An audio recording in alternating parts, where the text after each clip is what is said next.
अस्सलाम वालेकुम dear students. आज हम जो है वो क्लास 9 और यूनिट 1 जो है वो उसकी एक्सरसाइज 1.1 करेंगे। लेकिन उससे पहले क्वेश्चंस करने से पहले यूनिट को स्टार्ट करने से पहले हम रैशनल नंबर के बारे में हम कुछ जो है वो सीख लेते हैं कि रैशनल नंबर होता क्या है और इर्रेशनल नंबर क्या होता है और रैशनल नंबर में आगे कोई इसकी टाइप्स होती हैं जिसको देख के हम बता सकते हैं कि ये रैशनल नंबर है या नहीं है। ठीक है, तो ये देखिए ये रैशनल नंबर है।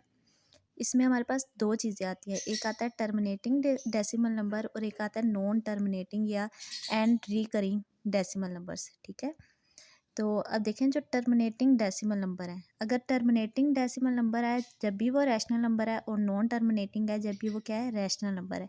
तो टर्मिनेटिंग डेसिमल नंबर कौन से होते हैं, जैसे हमारे पास 1/4 है तो इसका आंसर आता है 0.25, यानी कुछ पॉइंट के बाद यानी डेसिमल नंबर के बाद क्या हो कि हमारे पास वैल्यू ख़त्म हो जाए। ठीक है, तो हमारे पास वो होता है टर्मिनेटिंग डेसिमल नंबर। और रैशनल नंबर को हम p/q की फॉर्म में लिख सकते हैं और यहाँ पे जो q होता है वो हमारे पास नॉन ज़ीरो होता है। ठीक है, और non terminating and recurring decimal numbers हमारे पास क्या होते हैं, जो रिपीट होते रहते हैं। ठीक है, जो हमारे पास रिपीट होते रहते हैं और क्या है कि उनकी वैल्यू जो है वो कॉन्टीन्यूस रहती है। ठीक है, वो हमारे पास क्या होते हैं नॉन टर्मिनेटिंग। जैसे देखिए नॉन टर्मिनेटिंग में क्या आया 1/3 था तो इसकी वैल्यू 0.333 अप टू सोन, यानी ये चलती रहेगी वैल्यू इसकी कॉन्टीन्यूस है। ठीक है, तो ये भी हमारे पास रैशनल नंबर होता है लेकिन ये इसके आगे टाइप है कि नॉन टर्मिनेटिंग में ये आ जाता है। ठीक है, तो आप इसको ऐसे भी देख के बता सकते हैं। और इर्रेशनल नंबर क्या होगा हमारे पास, जैसे पाई ई √2, यानी अब पाई की वैल्यू भी हम देखते हैं तो 3.14 अप टू सोन आगे वो कॉन्टीन्यूस रहती है और सेम नहीं होती। ठीक है, उसमें ना चेंज आता रहता है, तो वो हमारे पास क्या होता है वो इर्रेशनल नंबर है कि वो रिपीट भी नहीं हो रहे। ठीक है, और वो क्या है कॉन्टीन्यूस रह रहे हैं, तो वो इर्रेशनल नंबर होते हैं। ठीक है, और ये p/q की फॉर्म में नहीं लिखा जाता है। ठीक है, अब देखें इसमें से कोई भी p/q की फॉर्म में यानी इनके डिनोमिनेटर में नहीं आ रहा कुछ भी, तो ये क्या है इर्रेशनल नंबर है। या आपको ये कॉन्सेप्ट समझ आ गया तो क्वेश्चन नंबर 1 जो है वो करना आपके लिए ईजी होगा। ठीक है, तो ये जो पहले है इसका आपको जो है वो पता होना चाहिए कि रैशनल और इरेशनल नंबर क्या होते हैं। अब हम अपने क्वेश्चन की तरफ आ जाते हैं। तो क्लास 9 है, यूनिट 1 है, एक्सरसाइज 1.1 आज हम स्टार्ट करने वाले हैं। तो बिस्मिल्लाह करते हैं, बिस्मिल्लाहिर्रहमानिर्रहीम। क्वेश्चन नंबर 1 है हमारे पास, identify each of the following as a rational or irrational number. आपने आइडेंटिफाई करना है। ठीक है, अब इसमें सॉल्व नहीं करना, आपने क्या करना है बताना है। ठीक है, शनाख्त करनी है कि रैशनल और इरेशनल नंबर कौन से हैं, यानी आपको कुछ नंबर दिए होंगे, आपने उसमें से ये बताना है कि रैशनल कौन सा है और इरेशनल कौन सा है। ठीक है, तो क्वेश्चन नंबर 1 है 2.353535। अब देखिए पॉइंट के बाद डेसिमल है ना, तो डेसिमल के बाद 353535 आगे क्या हो गया स्टॉप हो गया।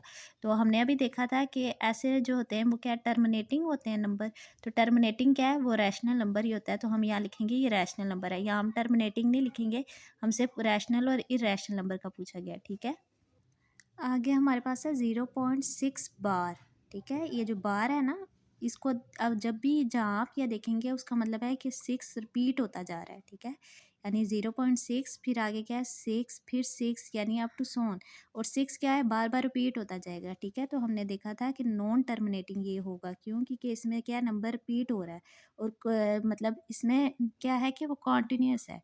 ठीक है, स्टॉप नहीं कर रहा कहीं पे भी, तो वो भी रैशनल नंबर ही कि हमने देखा था नॉन टर्मिनेटिंग में। ठीक है, तो इसमें से कुछ क्वेश्चंस मैंने जो है वो स्किप किए हैं, वो इसलिए किए हैं ताकि आप उनकी खुद प्रैक्टिस करें ताकि आपको भी अच्छे से आ जाए। ठीक है, अब क्वेश्चन नंबर 6 है पाई। पाई की वैल्यू होती है 3.141596 और ये कॉन्टीन्यूस है।